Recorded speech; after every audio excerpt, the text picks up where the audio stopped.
एक गांव में एक वैश्या रहती थी। तो वैश्या का गांव के बाहर घर होता था और एक बगीचा था। तो एक संत मंडली निकली तो उन्होंने पूछा कोई एक बगीचा ऐसा एकांत शांत हो जहां हम अपने ठाकुर जी विराजमान करके आरती और भोग लगाएं, फिर रात्रि हो रही, एक रात्रि रुक के सुबह चले जाएंगे। तो कुछ लोग संतों का उपहास करने वाले होते हैं, तो उनका सबसे बढ़िया बगीचा वो गांव किनारे वैश्या वाले बगीचे को बताया। वहां पहुंचे तो बगीचा तो सुंदर था ही, क्योंकि वो सुंदर सजा करके रखती थी, तभी तो लोग लुभायमान होकर आते थे। उसमें ठाकुर जी विराज, अब देखो न जाने कौन से गुण पर दयानिधि रीझ जाते हैं। ठाकुर जी विराजमान के बस शुरू ही आरती, घंटा, प्रार्थना, जय जयकार, कीर्तन। वैश्या अपने दुखंडे पर चढ़ करके देखा कि अरे मेरी इस वाटिका पे संत भगवान। तो संत दरस जी में पातक टरे, दर्शन मात्र से पाप नष्ट होते हैं संतों के।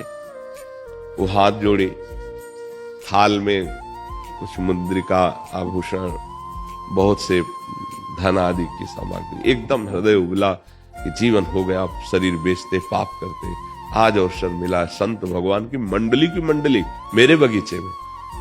गई, दूर से प्रणाम किया कि मैं नीच हूं, नजदीक जाने लायक नहीं। ऐसे थाल रखी, उसमें आभूषण, अंगूठी, रुपया, पैसा, ऐसे सब, और कहा संत भगवान इसे बेच करके सुंदर सुंदर भोग पकवान बनाओ, ठाकुर जी को पाओ, आप पाओ, तुम्हारे अहो भाग्य, बड़े भाग्य। उनका तुम कौन हो, सकुचा क्यों रही हो इतना, नजदीक क्यों नहीं आ रही, दूर से क्यों? उनका भगवान डर लग रहा है मैं अपना परिचय दूंगी तो आप सब भाग जाओगे यहां से। तो उनका नहीं बेटा, भागेंगे नहीं। पहली बार किसी ने बेटा कहा, जो उनमें बुजुर्ग संत थे, उनका नहीं बेटा, ऐसा नहीं। तो अश्रु आ गए उसके, कोई बेटा बोला ना। अब संसारी लोग तो संसारी भाव से है। तो उनका महाराज मैं एक वैश्या हूं, जीवन भर शरीर बेचकर रुपया पैसा ये सब एकत्रित किया है, पता नहीं कौन से भाग्य ऐसा क्या कि आप संत हमारे बगीचे में, ये बगीचा हमारा ही है। तो उनका हम लोग तो नहीं खा सकते तुम्हारा धन, हम लोग तो नहीं खा सकते, पर हम उपाय बताते हैं, तुम्हारा परम मंगल हो जाएगा। उनका भगवान आज आपके दर्शन से मैं नियम लेती हूं, कभी भी वैश्यावृत्ति अब नहीं करूंगी।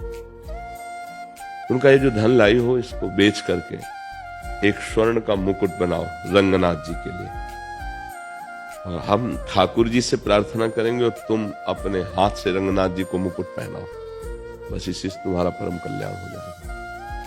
अब तो उसमें बहुत सुंदर जौहरी को बुलाया, जो और भी जेवर आदि थी बेची और सुंदर निर्माण कराया। अब संत वहीं रुके रहे 2-3 दिन, गांव से भिक्षा लाते वहीं रुके रहे। रंगनाथ जी के वहां तो पुजारियों ने निषेध कर दिया कि वैश्या और फिर अपने हाथ से चढ़ाएगी, ऐसा नहीं हो सकता। और वो आचार्य कोटि के थे, तो उन्होंने कहा कि यदि भगवान गर्दन झुका दे तो तुम मान जाओगे? तो उनका हाँ, उन सोच रहे थे मूर्ति गर्दन कैसे झुकाएगी, और वो प्रेमी संत।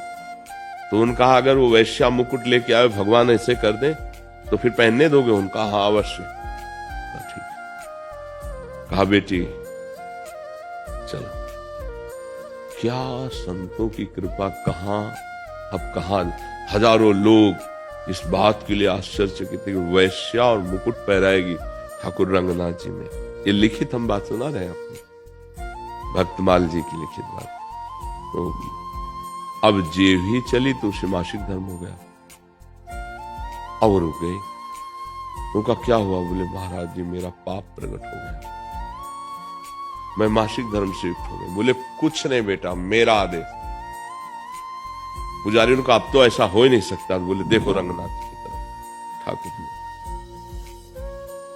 ठाकुर जी अपनो परण विसार भगत को पूरो परण निभाऊं।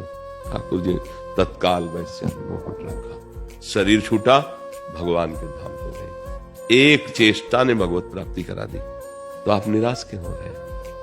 आप अपनी करनी को पीछे की मत सोचो, आप भगवान की कृपा को सोचो और आगे अच्छी करनी करें। अभी बच्चे हो, अभी आप एक महान बन सकते हो, महान गृहस्थ बन सकते हो, महान भक्त बन सकते हो, आप भगवान बन सकते हो। जब भगवान के धाम में कोई जाता है तो भगवान का स्वरूप प्राप्त करके जाता है। इसलिए ऐसी नकारात्मक सोच तो रखना ही नहीं। समझ पा रहे आप? बहुत कृपालु भगवान।